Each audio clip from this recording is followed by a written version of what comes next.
Great Place to Work. Seguros Mundial es un lugar donde los valores, el respeto y la familiaridad son pilares fundamentales, especialmente para las mujeres. El 31.5% de la población vive en situación vulnerable. Por eso, creamos Segurísimo, un seguro diseñado para quienes más lo necesitan, enfocándonos en lo que realmente importa: las personas. En Seguros Mundial lo hacemos diferente. Estamos en un mundo de oportunidades y de riesgos. Identidades sintéticas, fraude interno, ingeniería social, suplantación de identidad, ataques cibernéticos, phishing, SIM swapping. No caigas en las trampas del defraudador. Fortalece tus estrategias de prevención y detección de fraude. INIF, tu aliado antifraude.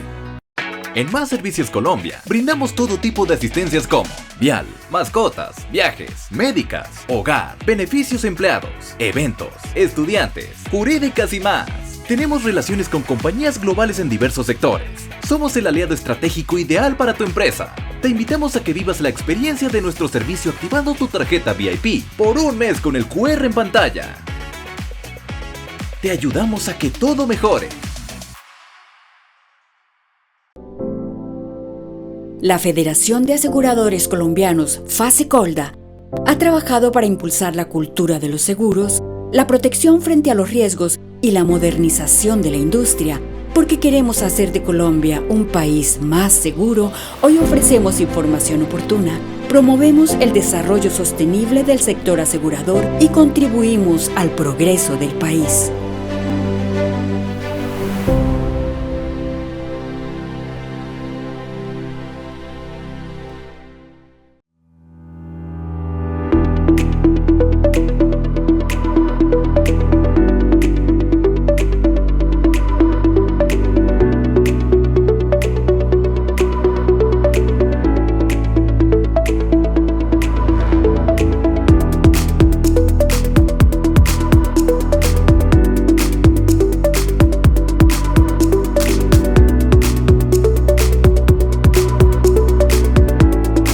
De la Convención Internacional de Seguros.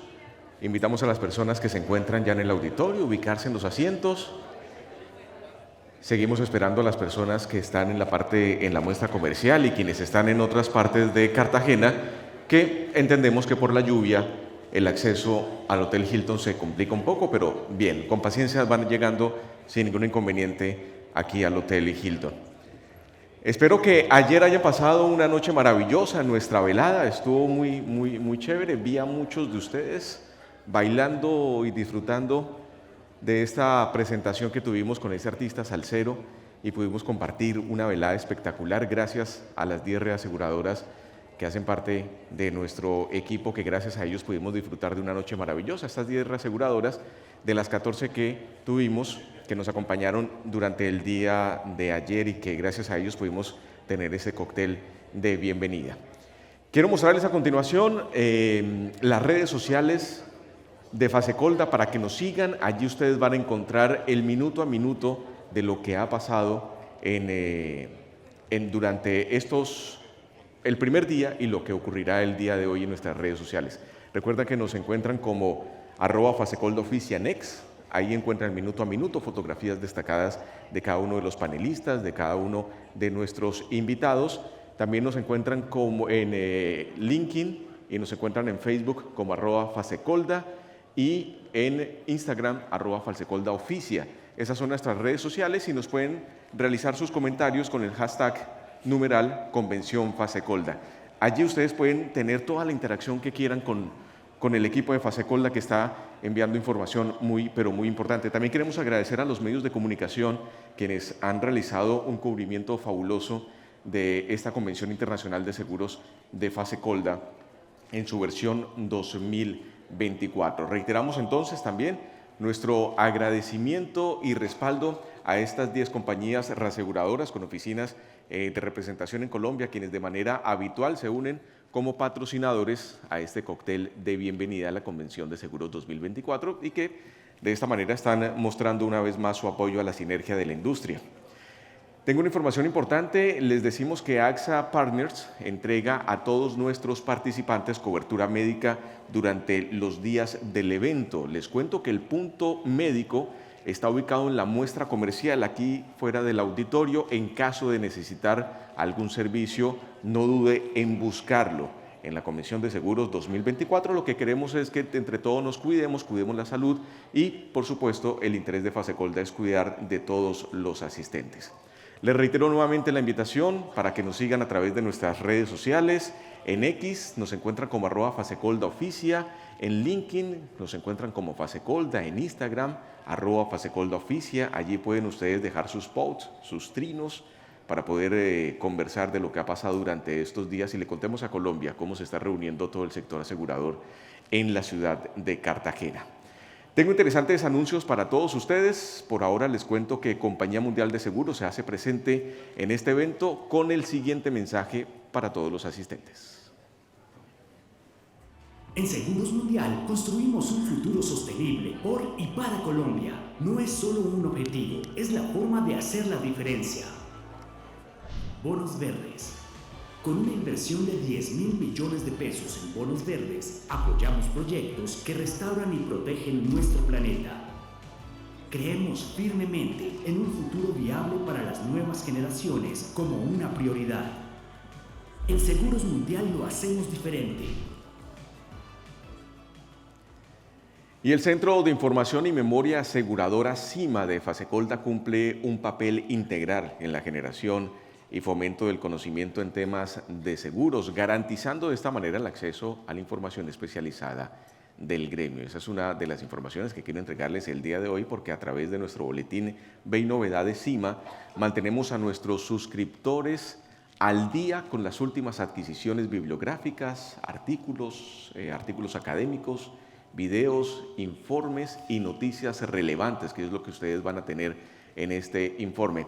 Los estoy invitando para que se suscriban ahora mismo y accedan al contenido exclusivo que tenemos para todos ustedes con solo escanear el código QR y participar en la rifa de un Bose Soundline Flex que se realizará en el último día, mañana, en la muestra comercial, en el stand de Fasecolda. Aquí está el código QR, lo escanean, se inscriben, tienen doble propósito. Reciben la información importante que tenemos para todos ustedes y adicional a eso pueden participar para ganarse un parlante Bose, que en Cartagena les cuento que funciona muy bien.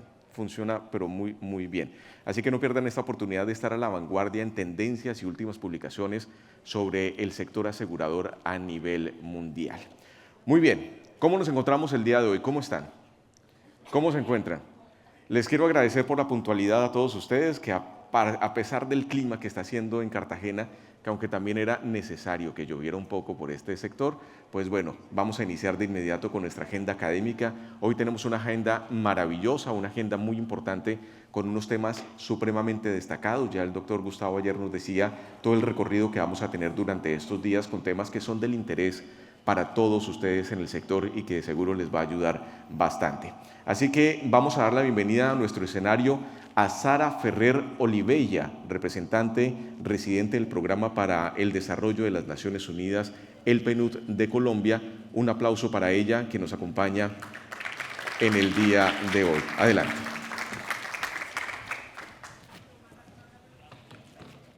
Buenos días. ¿Cómo están? Muy buena fiesta la de ayer. Digamos que tuvimos un arranque un poco lento esta mañana, pero fenomenal. Gustavo, gracias por la invitación, pero también por la el cóctel de bienvenida, donde tuve la oportunidad de conocer a muchos de ustedes. Yo quería agradecer de manera particular esta invitación, porque al Programa de las Naciones Unidas para el Desarrollo no siempre la invitan a estos espacios. Entonces, para mí es muy grato reencontrarme también con viejos amigos y colegas y poder participar de esta primera sesión que espero que sea de su interés. Me van a acompañar en comentar este informe, algunos datos. No vamos a revisar todo el informe, pero los temas principales que creemos que desde el PNUD pueden ser de vuestro interés.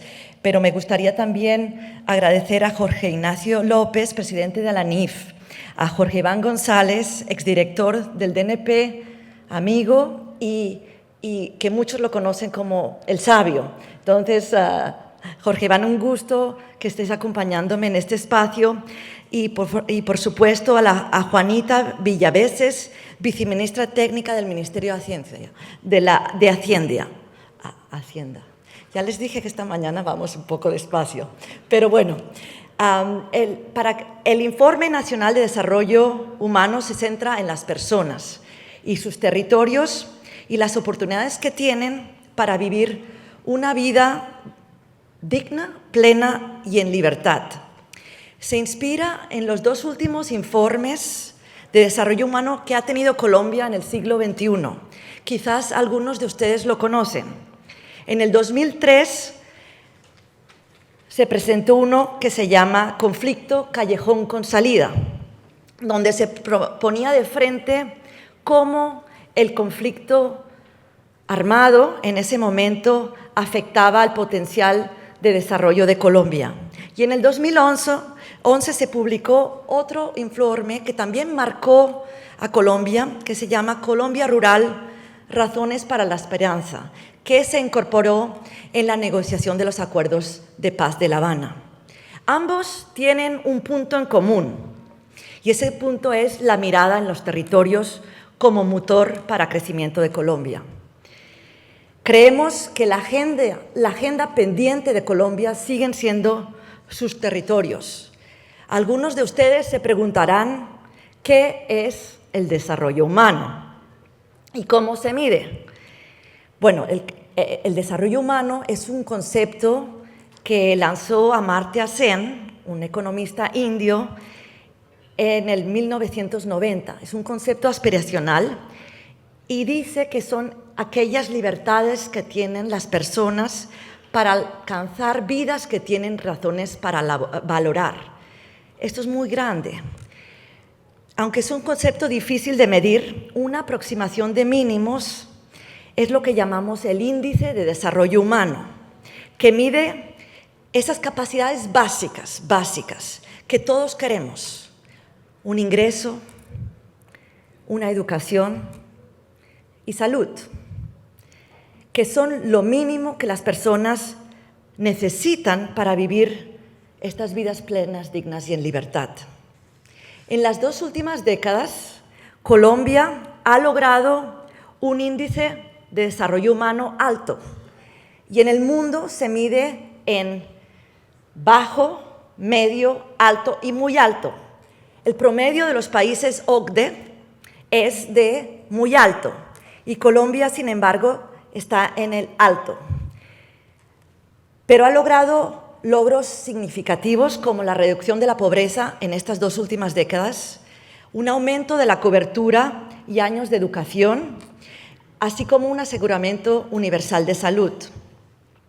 En este siglo también Colombia ha sido un referente internacional por su liderazgo en temas como la Agenda 2030 de Desarrollo Sostenible.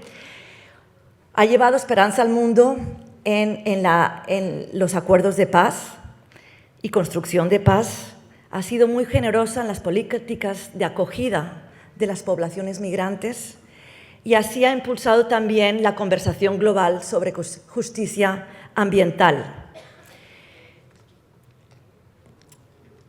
Yo quería compartir esta cita que me pareció bien interesante de Belia Vidal, una escritora chocuana. Dice: la exclusión te hace ignorar detalles del desarrollo. Entre más excluido estás, más pequeño es el mundo. Y yo creo que esto define un poco lo que queremos conversar hoy. Mientras el mundo, en su índice de desarrollo humano, muestra una convergencia en las capacidades básicas, es decir, ingreso, educación, salud, y una divergencia en esas capacidades aumentadas que necesitamos para el futuro, como es la calidad de salud y educación, acceso a tecnologías y resiliencias a crisis y adaptación a al cambio climático, Colombia avanza en su promedio, pero no converge en todos sus territorios. No converge en capacidades básicas ni converge en capacidades aumentadas.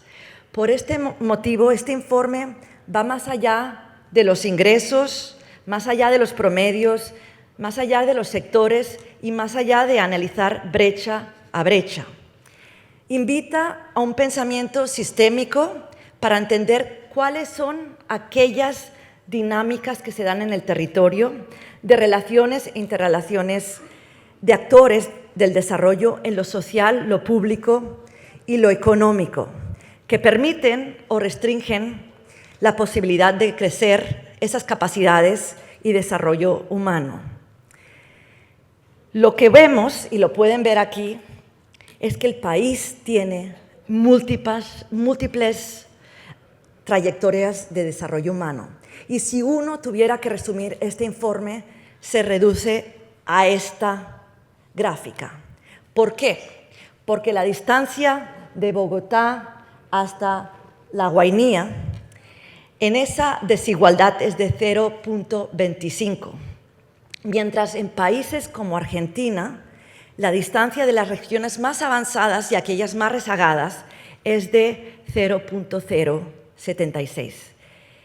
De estas desigualdades, de estas dinámicas que se retroalimentan, es las que queremos conversar hoy, poniendo un foco en una de las dinámicas que creo que puede ser de interés a este grupo de expertos del sector asegurador, que es el tema del crecimiento económico.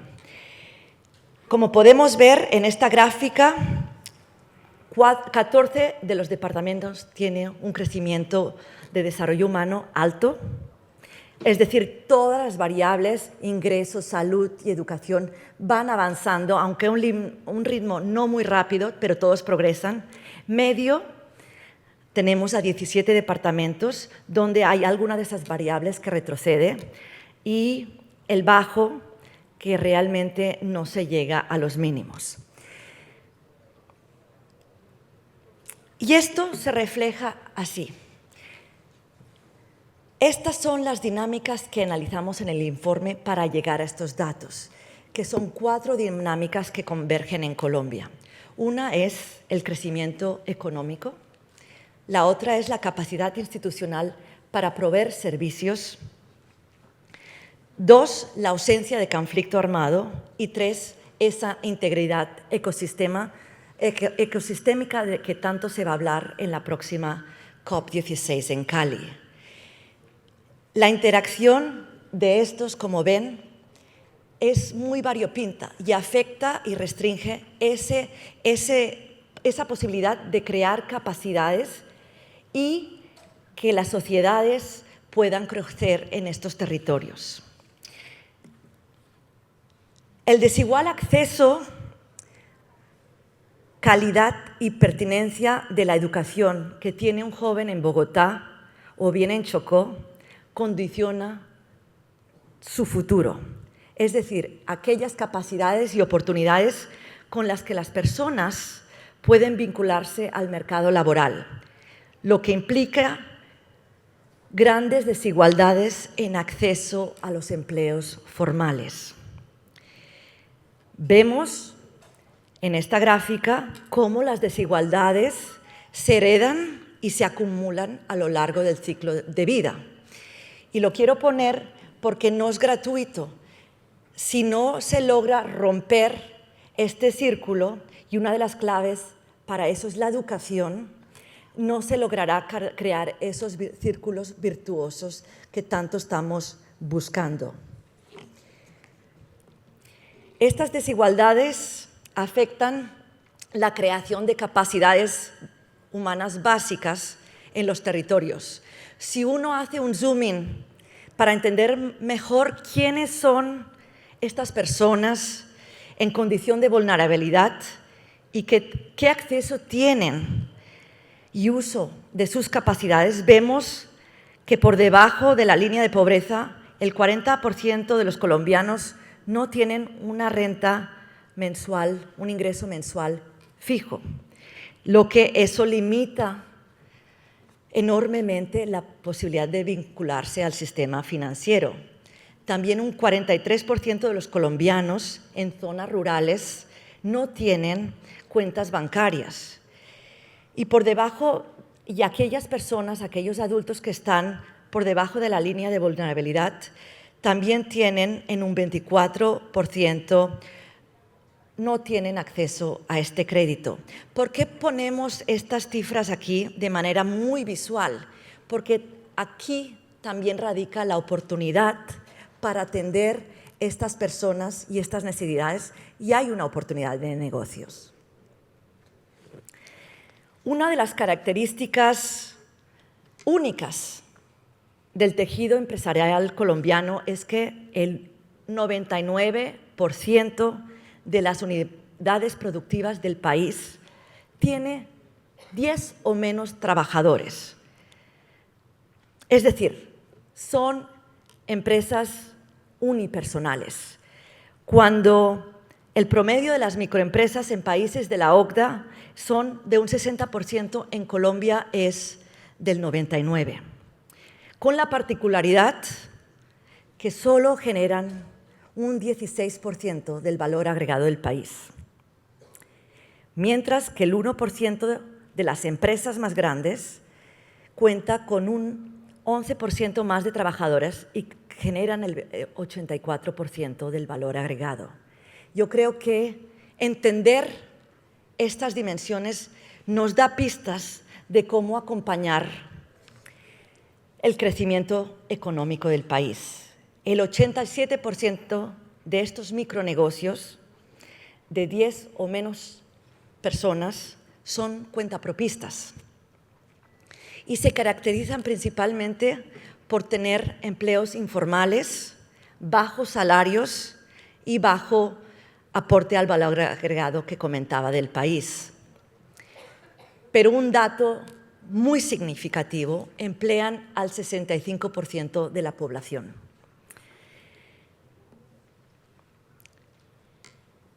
Y si uno se pone a revisar las principales carencias de estas unidades productivas, de estos micronegocios, uno ve que hay una falta de formalización y protección social, hay falta de inversión y capacidades en temas de digitalización. Los equipos y acceso a tecnologías también son limitadas y también el uso y acceso a canales de pago.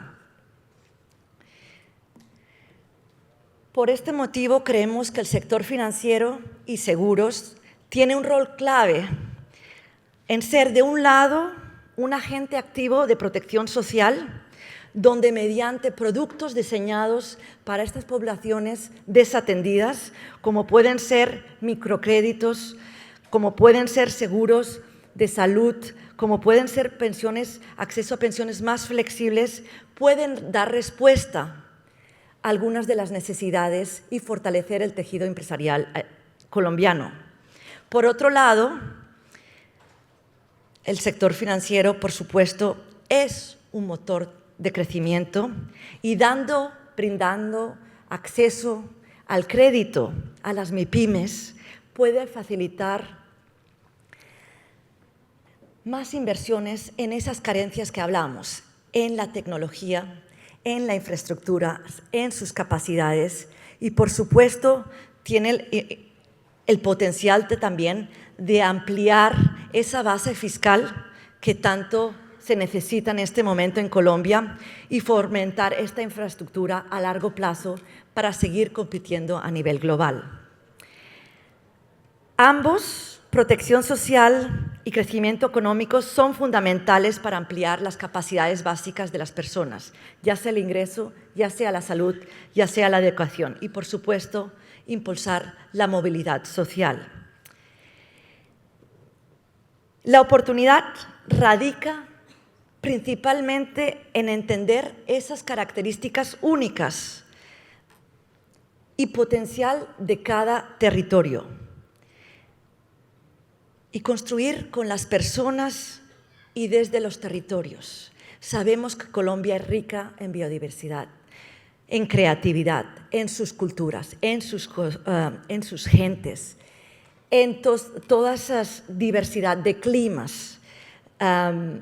Y por eso creemos que en lo social hay que hacer un esfuerzo más importante por reconocer y valorar esas capacidades de las personas en los territorios y sus conocimientos ancestrales. En lo público hay que transitar de una lógica de insumos a una lógica de resultados. No es lo mismo tener una escuela que tener niños educados. No es lo mismo que haya muchos jueces, que la gente perciba que tenga acceso a la justicia y se solucionen sus problemas. Y en lo económico hay que considerar lo que yo anunciaba, el enfoque de ciclo de vida. Hay un desafío enorme en un acceso universal al sistema educativo que sea de calidad y apto para los nuevos retos que se avecinan. En un territorio donde la orografía que tiene es desafiante y la inversión pública limitada, las microempresas también tienen falta de conexión con los mercados relevantes. Por eso creemos que la productividad laboral de esos micronegocios es fundamental. Acompañar con servicios financieros y de seguros a esas unidades productivas que al fin y cuentas en un 80% son personas, son cuentapropistas. A transitar a lógicas de la competitividad pasa por dos cosas. Una, fortalecer esas capacidades básicas, es decir, acceso a una educación de calidad y pertinente, salud para ellos y sus familias y, por supuesto, un ingreso mínimo. Y, sin duda, también pasa a fortalecer esas capacidades que anunciamos en gestión empresarial, financiera, digital y de acceso al mercado. En el informe planteamos un concepto que se llama productividad humana, que busca ir más allá de entender a las personas como un factor de producción, sino como los motores del desarrollo del país. Decimos que la riqueza de un país está verdaderamente en sus gentes. Por eso creemos que el rol del sector financiero, la inclusión financiera, es clave para contribuir al bienestar social, crecimiento económico y, por supuesto, avanzar en la senda de desarrollo humano. Entonces, con esto quería agradecerles su atención y invitar al panel a que suba al escenario para comentar estos hallazgos. Muchas gracias.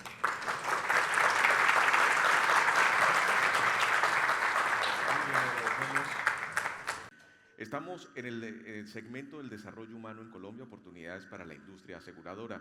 A continuación, José Ignacio López, presidente de la Asociación Nacional de Instituciones Financieras. Le acompañan Jorge Iván González, exdirector Departamento Nacional.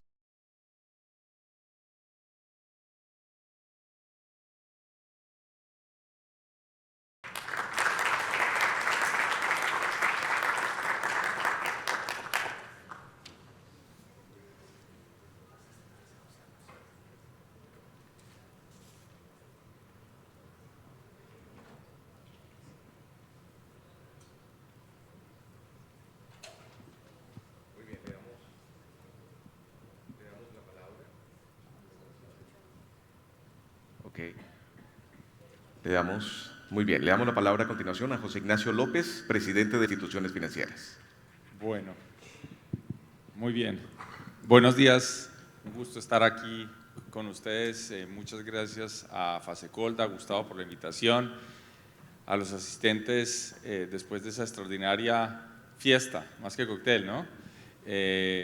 Un gusto verlos por acá. Y bueno, para mí es un gusto y un honor estar en tan buena compañía y poder tener la posibilidad de comentar un informe tan amplio, tan completo. Muchas gracias, Sara, por esa excelente presentación. Y si bien no habíamos determinado muy bien el orden, yo quisiera invitar quizás a Juanita para que tú nos inicies con tus comentarios y luego al profesor Jorge Iván y quizás yo puedo cerrar esta intervención de esta lectura de un informe que es tan completo y yo creo que pues antes de ceder la palabra quizás es la invitación a leerlo, ¿no? Porque ahí van a encontrar pues una descripción muy detallada y muy completa de una realidad que es una realidad muy, digamos, dramática, pero muy relevante, es esa diversidad y falta de convergencia regional. Entonces, bueno, creo que arrancamos contigo. Bueno, muchísimas gracias, un saludo a todas y todos, también un agradecimiento a Gustavo por esta invitación. Es bien interesante el informe y ya entrando, digamos, como a los detalles, yo quiero comenzar con dos temas. Primero, el que tiene que ver con cómo ha transitado estos informes del PNUD, que nos han puesto a pensar como país sobre tres asuntos. Uno, el que tiene que ver con el conflicto y digamos, la esperanza de que hay un callejón con salida, o sea, que no estamos cerrados en un momento tremendamente complejo, hace ya 20 años, cuando el país está en una situación realmente difícil del conflicto armado. El segundo tema, pero que todavía arrastramos, ¿no? O sea, llevamos 20 años, hay unas salidas, nos dan unas pistas y todavía está presente. Luego nos plantea 2011 Colombia Rural, Razones para la Esperanza, también con una visión de que abordar el tema rural es tremendamente importante y se va a llevar a la agenda, y esto tiene que ver con lo que ocurre entre 2011 hasta este momento, hasta nuestros días, porque no solamente es este informe, sino que va a haber luego el censo y la misión rural y el tratar de entender qué es lo que está ocurriendo con el campo colombiano, que muestra sus debilidades y sus también formas de desigualdad, y finalmente este territorio entre fracturas y oportunidades, que muestra precisamente esas desigualdades y dispersiones territoriales, que es algo que también entendemos. Entonces, yo creo que acá lo que no solamente es leerlo desde el informe de 2024, sino comprender cuáles han sido esas preocupaciones para ir hacia los problemas fundamentales y estructurales de Colombia. Y lo segundo que quiero mencionar, que cuando yo lo leí inmediatamente pensé como académica, y es que hace ya unos años Marco Palacios y Frank Safford escribieron un libro que se llama Colombia, país fragmentado, sociedad dividida. Tremendamente poderoso porque es contar desde el pasado que precisamente estamos arrastrando unas fracturas que están en el territorio y que en esa época, pues si lo miramos desde el punto de vista histórico, nos ha dificultado organizar desde el punto de vista político, digamos, como unos acuerdos que hoy, o sea, si ya no estamos hablando del pasado, pero que hoy nos lleva a pues que a estas desigualdades no están ocurriendo en el vacío, sino que están asociadas también con esos dos temas anteriores, lo rural y el conflicto, pero también con unos elementos políticos que venimos desde que se empezó a armar Colombia hace 200 años. Entonces quería mencionar esto como algo muy importante. Ya entrando entonces en el detalle con el índice de desarrollo humano y con el concepto de productividad humana, pues nos plantea algo que hemos sentido, o sea, Colombia ha hecho esfuerzos tremendamente importantes para ampliar la cobertura en educación, para ampliar la cobertura en salud, para ver de qué manera esos ingresos se empiezan a mejorar, pero la distancia se sigue sintiendo. Es decir, como se menciona en el documento, no hay esa convergencia y necesitamos no solamente resolver, sino también llevar a converger, porque entonces va a generar unas dificultades que hoy las observamos en la manera en la cual cada uno de estos territorios se integra al aparato productivo, pero también a las posibilidades que tienen las personas. Muchas veces uno cuando lee y piensa que una persona que está en una situación de vulnerabilidad, para empezar a cambiar esas condiciones se va a demorar 10 generaciones, uno dice, esto es algo tremendamente complejo, y claro, aparecen las personas diciendo, no, pero yo conozco a alguien que gracias a la educación superior en la universidad pública logró, claro, pero ese es uno de los que está inclusive aportando precisamente a que no sean 11 o 12 generaciones, sino precisamente a que lleguemos a 10. Entonces, tenemos unas dificultades que son estructurales, y ahora bien, ¿qué es lo que podemos hacer? Y claro, hablar desde las posibilidades en el corto plazo es tremendamente difícil, porque mira a la agenda pública y mira precisamente hacia dónde están las políticas públicas. Y rápidamente quiero decir que este tema también se convirtió en agenda, creo que antes del informe, en el sentido de tratar de mirar hacia una población ya no como un agregado macroeconómico, sino como personas que están en el territorio a la cual tiene que llegar la política pública, y hay un compromiso declarado en ese sentido en este gobierno, pero pues también en anteriores, no es exclusivamente. Y por otro lado, desde el punto de vista de lo puntual, entonces uno dice, tenemos tres elementos, estoy sumando los dedos, tres elementos para hablar de educación, salud e ingresos, y en el corto plazo pues implica políticas, por ejemplo, que tienen que ver con resolver el ingreso de quienes no lo tienen en este momento. Entonces, seguir profundizando los programas de transferencias monetarias como algo tremendamente importante, se necesita. Se quisiera que esos ingresos llegaran, digamos, por vía laboral y productiva, pero sabemos que todavía hay una distancia para lograrlo. Entonces, el compromiso de resolver en el corto plazo con políticas como las de transferencias y entonces la renta ciudadana como una opción que permite por lo menos que aquellas personas que están en las condiciones más complejas logren tener unos ingresos adicionales, es importante.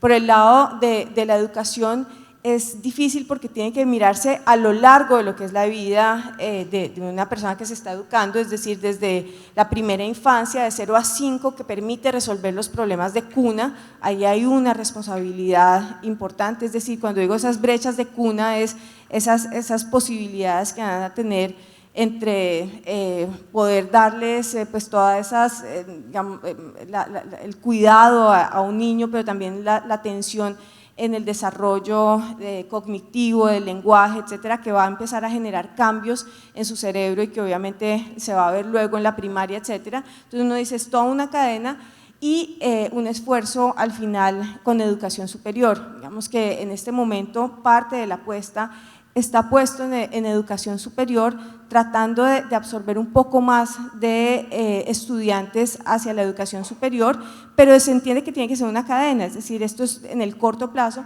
Y finalmente con salud, los esfuerzos tienen que ir también a ampliar esa cobertura, pues no, ya ampliarla no, porque se me van a decir, claro, estamos prácticamente al 100% desde régimen subsidiado y el contributivo, pero es obviamente que llegue y se profundice a los territorios. Entonces yo creo que ya para terminar, pues hay unas políticas de largo plazo que son estructurales, que nos han permitido estos informes del PNUD ver cuáles han sido esas dificultades que sin duda están dentro del debate. La apuesta es a largo plazo, la dificultad es sobre cómo los programas y políticas públicas empiezan a mostrar cambios en el corto plazo.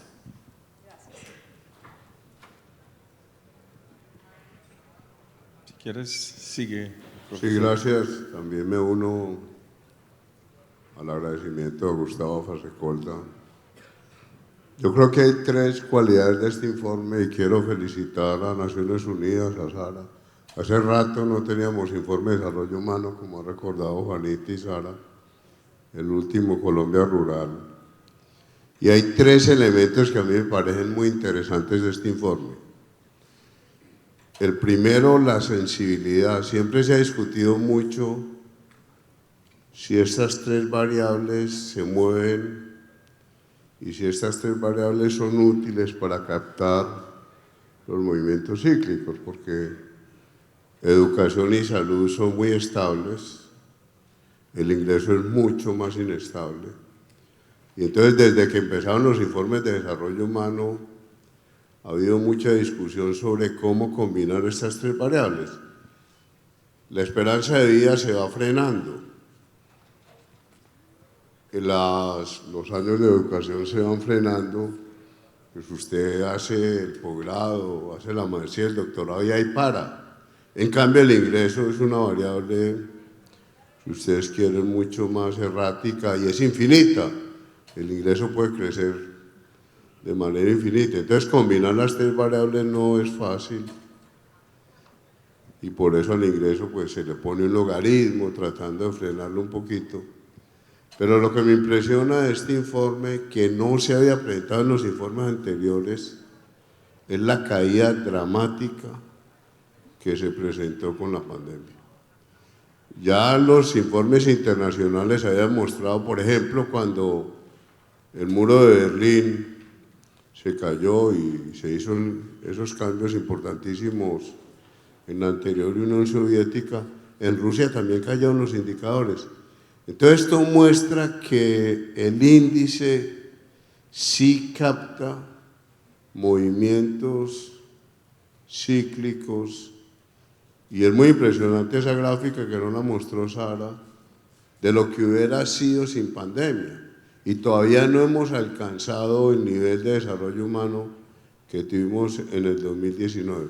Entonces, un elemento que me parece interesante es que este informe muestra que el índice sí se mueve y sí permite ver dinámicas cíclicas. Ese es el primer punto que me parece interesante. El segundo, pues superar los promedios. Creo que en esto estamos todos. Esa comparación de Guainí y Bogotá es pavorosa. Ahora, lo más pavoroso es que cuando uno mira 50 años atrás, ¿y por qué pongo 50 años? Porque en 1974, durante el gobierno de López, el plan de desarrollo llamaba para cerrar la brecha. A uno lo que lo impresiona es que pasen 50 años y nosotros sigamos teniendo esas diferencias que uno no sabe qué categoría utilizar, brutales, abismales, dramáticas, entre Guainía, Baupés y Bogotá. Y un punto que también señala el informe son las regiones más ricas desde el punto de vista ambiental por las regiones más débiles en materia de desarrollo humano. Entonces, el segundo elemento, volver sobre las diferencias. Uno mira para cerrar la brecha. Después, inmediatamente, el plan de desarrollo de Turbay, el plan de integración nacional. Si uno coge frases del plan de integración nacional, son perfectamente aplicables hoy. Seguimos sin ferrocarriles, seguimos sin transporte fluvial y seguimos sin carreteras. Pero el plan de integración nacional fue inmediatamente después del plan de desarrollo de López. Pregunta complicadísima. ¿Por qué en 50 años no hemos sido capaces? Esa es la pregunta dramática. Entonces, el segundo punto es la diferencia. El tercer punto es la preocupación por la convergencia, y creo que desde Naciones Unidas es claro qué es convergencia, pues que las diferencias en desarrollo humano no sean tan fuertes, pero aceptando las diferencias, potenciando las diferencias en materia de posibilidades económicas de cada una de las regiones. ¿Y cómo logramos compensar? Estas regiones absolutamente ricas en materia ambiental, pero pobrísimas desde el punto de vista de condiciones de vida de los hogares. ¿Cómo compensamos?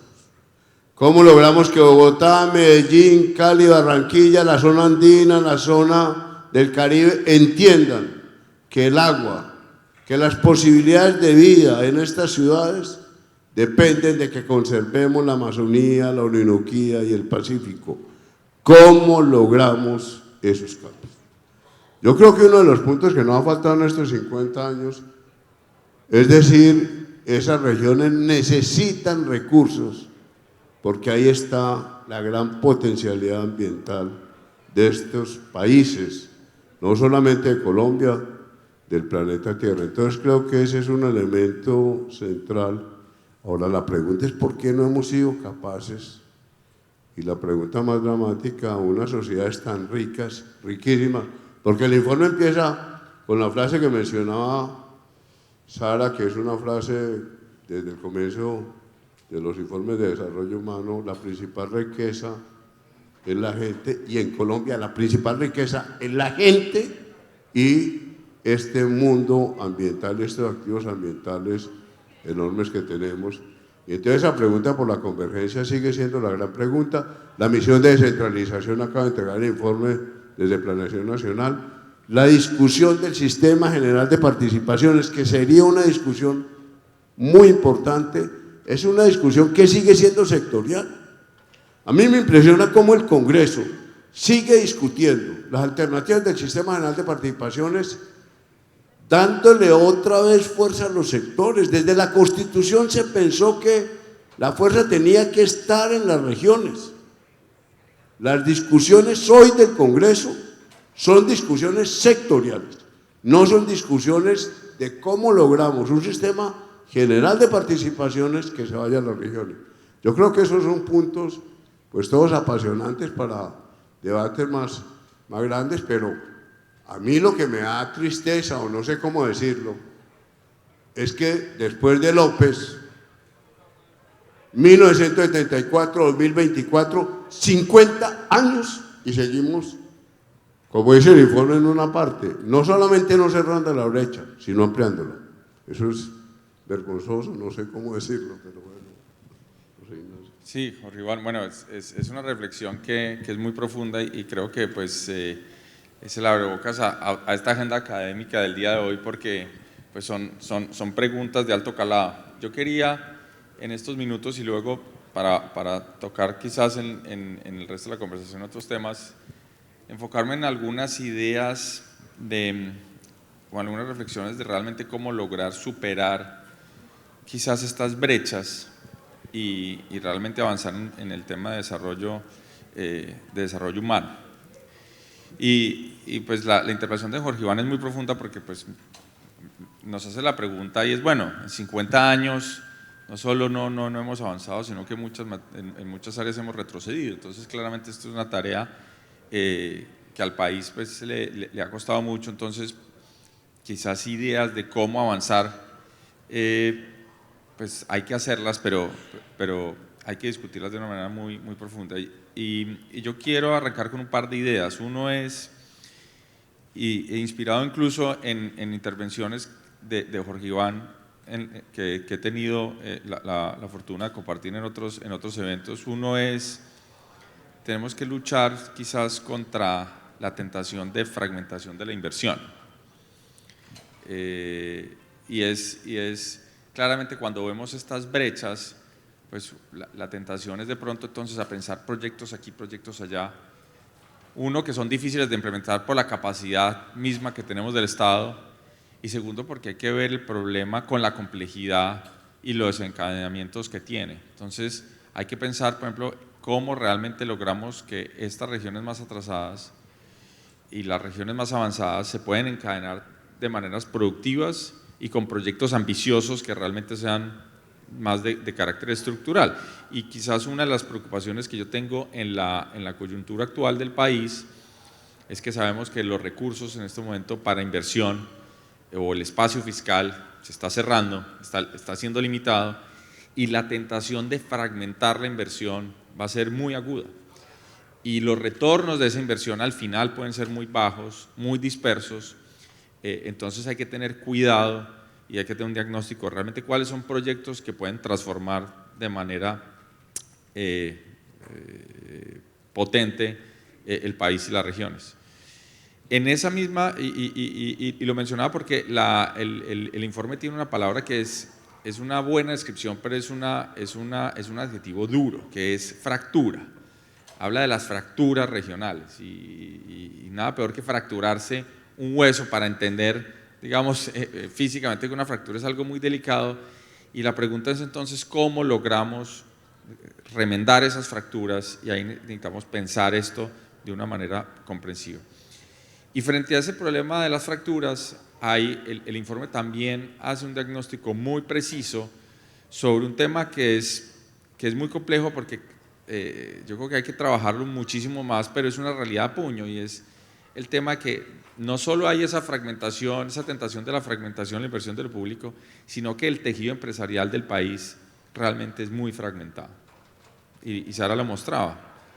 el 99, 98, pongámosle un número pues casi cercano a 100, de las unidades productivas son pequeñas, están fragmentadas, y el país tiene que hacer una reflexión de cómo logramos economías de mayor aglomeración, no solo a nivel sectorial, sino también a nivel regional.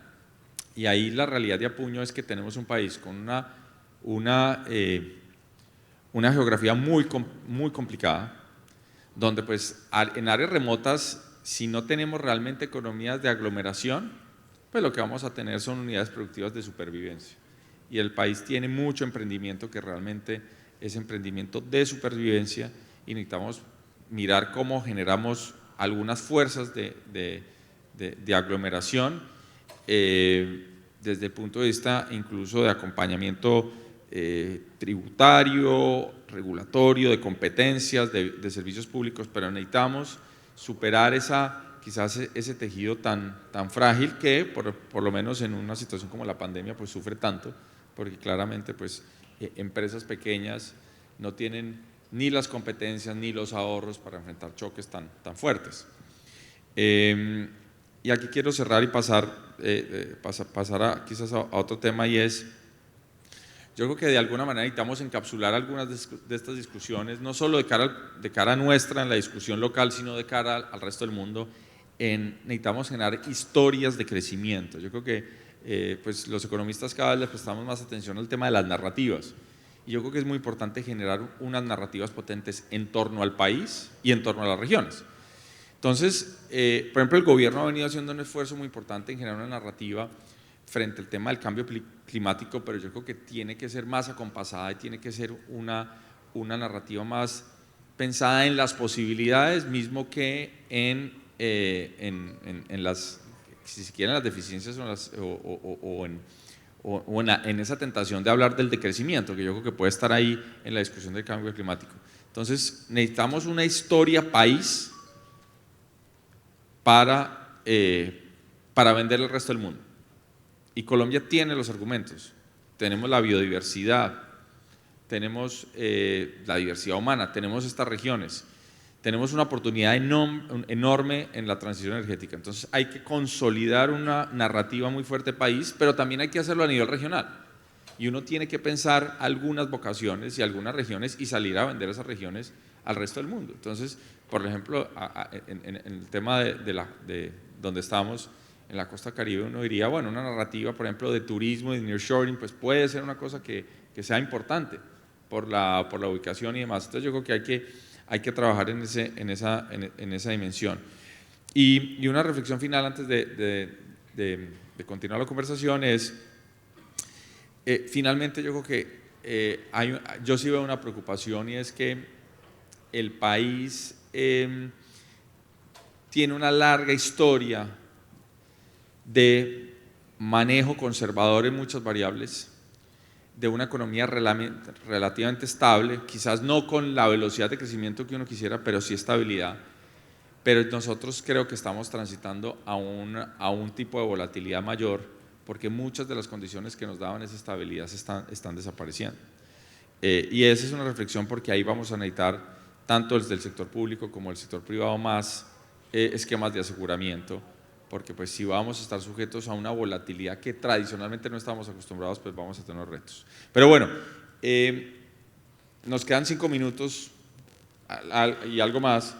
Yo no quiero monopolizar aquí la palabra, y hay varios temas de los que podríamos hablar, quizás 2 temas. Uno es el tema de focalización del gasto, que es tan importante, y quizás también esa tensión entre la ortodoxia, si se quiere, económica, la estabilidad y metas, digamos, más ambiciosas, si quieren, lo social. Entonces, les dejo ahí en el orden y el tema que quieran, o si quieren conversar de otro tema en los minutos que nos quedan para ir cerrando el panel.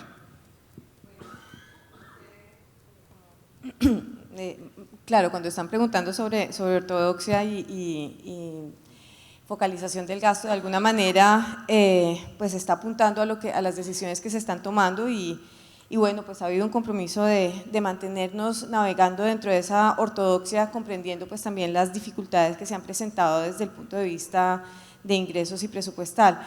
Pero yo quisiera más bien reaccionar a algo de lo que mencionó el profe Jorge Iván, en el sentido de 50 años, y yo digo, sí, hay cambios, o sea, no hay que ser tan pesimista. Uno de los cambios es que yo esté sentada acá, y yo creo que hace 50 años no hubiera estado una mujer, porque no había viceministra técnica de Hacienda en esa época, reconociendo que el presidente López fue el primero que intentó hacer un gabinete de viceministras por primera vez, y eso es tremendamente importante, pero dijo, ni en economía, o sea, ni en Hacienda ni en Defensa habrá una mujer. Entonces el resto, por eso digo que el mundo ha cambiado y estas son cosas que van cambiando brechas.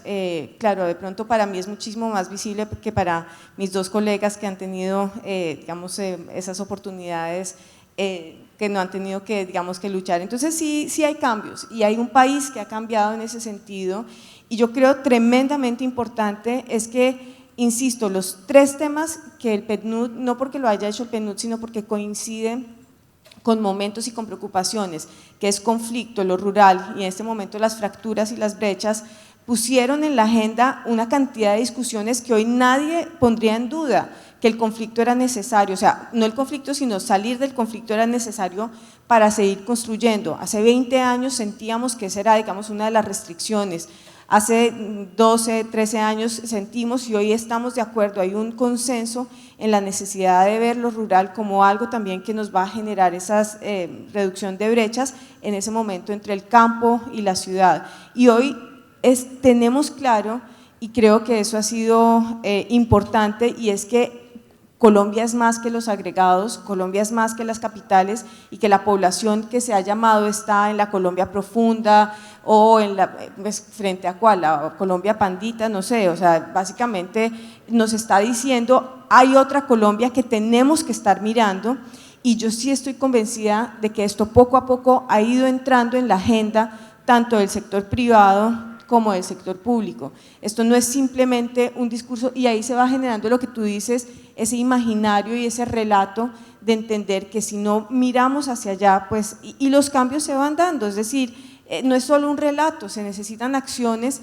y eso nos compromete a quienes hemos tenido oportunidades en ver de qué manera contribuimos. Una de las formas en las cuales contribuimos es el tema tributario, que cuesta trabajo sin duda, que pues todos sabemos que tenemos que tributar, pero hacia una tributación muchísimo más progresiva. Se están tratando de dar pasos hacia eso y va a faltar muchísimo más. Siempre que se hace eso hay un grupo que va a decir no, por favor, o sea, pero se están dando los pasos, es mucho más, digamos, abierto el debate a pesar de las restricciones. Se está tratando de mejorar la focalización que permite llegar a subsidios a la población, digamos, con mayores vulnerabilidades y dificultades. Se está tratando de corregir ese sistema de subsidios que sabemos también aparece en la década de los 80 y tenía, digamos, errores de focalización. Entonces yo sí creo que nos falta mucho. Cuando uno mira la historia, y por eso mencionaba el trabajo de Frank Safford y Palacios, pues claro, uno se queda y dice, estamos como en el siglo XIX, pero hemos avanzado también mucho y siguen pues siendo necesario unos compromisos donde lo público desde la inversión y desde la focalización del gasto es importante, pero la mano de lo privado también, acá estamos juntos, es precisamente para salir adelante. Entonces era una reacción, profe, a esa visión de los 50 años. Y yo comenzaría con ese comentario antes de referirme a las preguntas de Jorge Ignacio. No, yo creo, Juanita, que sí hemos avanzado. Hay un informe de Naciones Unidas que pone los informes hacia atrás y solo tal vez 3 países africanos, cuando uno mira desde el 70 para acá, solo 3 países africanos no han mejorado en educación, esperanza de vida.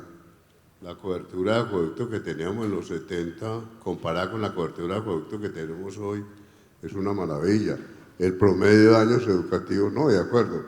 El punto mío es que en la medición de convergencia, y yo cito el informe, entre el 2011 y el 2022, esa brecha en términos de la distancia Guainía-Bogotá ha ido aumentando. Pero sí estamos de acuerdo que hay una mirada positiva de lo que hemos logrado en estos años, cuando uno mira esa perspectiva de mediano plazo. Y sobre los dos comentarios, el primero, focalización, el Plan de Desarrollo aprobó el Registro Universal de Ingresos, que yo creo que es una revolución. A mí siempre me impresiona que el gobierno no esté predicando más duro esa propuesta del Registro Universal de Ingresos. Es que el Registro Universal de Ingresos es una maravilla. Si seguimos avanzando, las pruebas piloto con Bogotá deben empezar este año. Si seguimos avanzando en el Registro Universal de Ingresos, acabamos con la estratificación, acabamos con los formatos de familia en acción, acabamos con el CISBEN. El Registro Universal de Ingresos es, desde el punto de vista de política pública, una revolución. Estamos en este momento en servicios públicos teniendo unos errores de inclusión que nos están costando casi 5 billones de pesos al año, porque estamos dándole subsidios a personas que insisten en estar en estrato 2 o 3. Es que nadie se deja subir el estrato, pero que su nivel de ingresos no es más alto y no deberían estar recibiendo subsidios. Entonces, servicios públicos estamos perdiendo casi 5 billones de pesos al año. Entonces, yo creo que el Registro Universal de Ingresos va a ser una revolución, porque vamos a tener el continuo, unas personas declarantes y otras personas que no declaran, pero que vamos a tener cada día una información mayor, gracias a la base que hemos tenido en registros administrativos y lo que logramos con la pandemia, que eso fue una maravilla. Ese es el primer punto. A mí lo que me impresiona es que eso no se debata más, que ustedes desde ANIF, que digamos, es que esta es la revolución en materia de focalización, y el informe tiene ese estudio clarísimo. Mientras que Europa logra bajar el Gini a través de impuestos y subsidios de una forma importantísima, América Latina no puede. Inclusive una reforma progresiva como la de Ocampo, que nos ha dado tan dura a nosotros de clase media, no logra. Es que mover el Gini es muy difícil. Bueno, el otro comentario, yo sí creo que tenemos que ser más heterodoxos. Cuando empezó la regla fiscal, en el 2011 teníamos un saldo de deuda de 35%, y el saldo de deuda hoy estamos en el 55-56%. Y durante todos estos años hemos tenido regla fiscal, pues discutamos eso con calma. Los supuestos metodológicos que hay detrás de la regla fiscal, todos son discutibles. Que estemos usando funciones de producción Cobb-Douglas de rendimientos crecientes, que estemos calculando como estamos calculando en Nairu, que estemos calculando en NAICU como lo estamos calculando, todo eso es discutible. Y a mí me impresiona que no hablamos ese debate. Y termino diciendo, es audaz, absolutamente audaz, que en esta ley de financiamiento, independientemente de lo que pasa en el Congreso, que esta ley de financiamiento diga inversión en activos ambientales debidamente certificada y con unos límites no debe entrar en la contabilidad del déficit fiscal primario. Yo creo que eso es un llamado, digo, no sé a qué hablar con eso, audaz. Ya el colega gerente del Banco de la República, Leonardo Villar, dijo, gasto es gasto. No, gasto no es gasto. Un gasto en la descontaminación del río Bogotá es absolutamente distinto a un gasto en funcionarios. Pero ese debate es apasionante, abramos el debate. Porque lo que está pasando es que en el informe, el tema apenas se menciona. El informe dice que la regla fiscal es una maravilla. Pero nosotros necesitamos abrir, vamos a tener el 2025 112 billones de servicio de deuda contra 82 billones de inversión. Este país no es sostenible. Eso por ese lado. Y por el lado optimista, y ya termino con esto, yo sí me uno a lo de Ignacio. Articulemos proyectos. A pesar de la situación fiscal tan difícil, cuando usted suma regalías, cuando suma la plata de las ciudades intermedias y grandes, cuando suma el presupuesto general de la Nación, para el 2024 tenemos 224 billones de inversión, para el 2024, si sumamos todo, y si trabajamos conjunto, pero si Bogotá se pone a pelear con el gobierno nacional, el gobierno nacional pelea con Bogotá y el gobierno nacional pelea con Barranquilla, pues no podemos avanzar. Ahora, ponga usted de acuerdo a los gobernadores de la Orinoquía. La Orinoquía tiene para inversión en el 2024 8 billones de pesos. A mí no me puede decir que 8 billones de pesos no es una cifra importante. Ponga de acuerdo a la Orinoquía. Ponga de acuerdo a los gobernantes del Caribe, del Pacífico. Ministerio de Agricultura, 8 billones de pesos tenía y no se va a gastar ni siquiera 4 billones. Entonces es un problema de estructuración de proyectos. Bueno, ya el tiempo se nos acabó. Yo voy a hacer 3 reflexiones porque pues no me puedo quedar con las ganas. Pero bueno, lo primero es, yo creo que en este tema fiscal el país tiene que tener una prioridad y es necesitamos bajar el costo del capital. El costo del capital en Colombia está muy alto. Eso implica que decisiones de inversión en este momento están siendo muy difíciles y al costo del capital, y por eso yo creo que la discusión de la regla fiscal no vamos a tener el tiempo de tenerla acá. Se puede tener, pero siempre teniendo mucho cuidado que no aumentemos la prima de riesgo país para tener ese costo capital contenido. Uno, hay un tema, Jorge Iván, de la ejecución de los proyectos, que está enredando el tema de inversión. Comunidad de licencias ambientales, no tenemos el tiempo aquí para discutirlo, pero también están siendo muy relevantes. Entonces, y lo otro es, uno puede pensar en este tipo de esquemas audaces de inversión verde, pero también la invitación al gobierno tiene que ser la misma ejecución del presupuesto de inversión, porque realmente pues es difícil pedir, digamos, más, de manera audaz, más espacio fiscal, pero al mismo tiempo no mostrar unas cifras de ejecución. Y lo otro es focalización. Yo me llevo la tarea, Jorge Iván, claramente tenemos que seguir poniendo en el foco el tema de los registros únicos. Eso puede ser un instrumento muy grande, pero tampoco voy a desaprovechar el espacio de decir tenemos que pensar muy bien focalización en un aspecto. Juanita hablaba, qué maravilla tenerla acá en el panel, y qué bueno que esas brechas de género se estén cerrando. Pero en la reforma pensional, entre otras, a raíz de un fallo de la Corte Constitucional, estamos bajando las semanas de las mujeres de 1.300 a 1.000, sin ningún criterio de focalización. No tomen los datos de ANIF, tomemos los datos del proyecto Digna. Es un aumento del pasivo pensional por la reducción de las semanas de más o menos 56%, con una focalización tan baja que en términos de cobertura son escasamente 2 puntos porcentuales de mayor cobertura. Y eso digamos, es una piedra que quedó en la reforma y casi de mandato constitucional. Y ahí no tenemos focalización. Claramente las brechas de género existen, claramente hay que solucionar el mercado laboral y que esas brechas no existan. Y podemos hacer cosas desde el punto de vista pensional, y el pilar solidario yo creo que es bienvenido y podría ser incluso más focalizado. Pero cuando tomamos esas medidas, digamos, sin ningún tipo de foco, pues para el país terminan siendo muy costosas. Pero bueno, se nos acabó el tiempo. Muchas gracias nuevamente a Fasecolda por la invitación, y bueno, ya veo una audiencia que se ha venido recuperando del evento social de ayer, entonces damos paso al siguiente panel.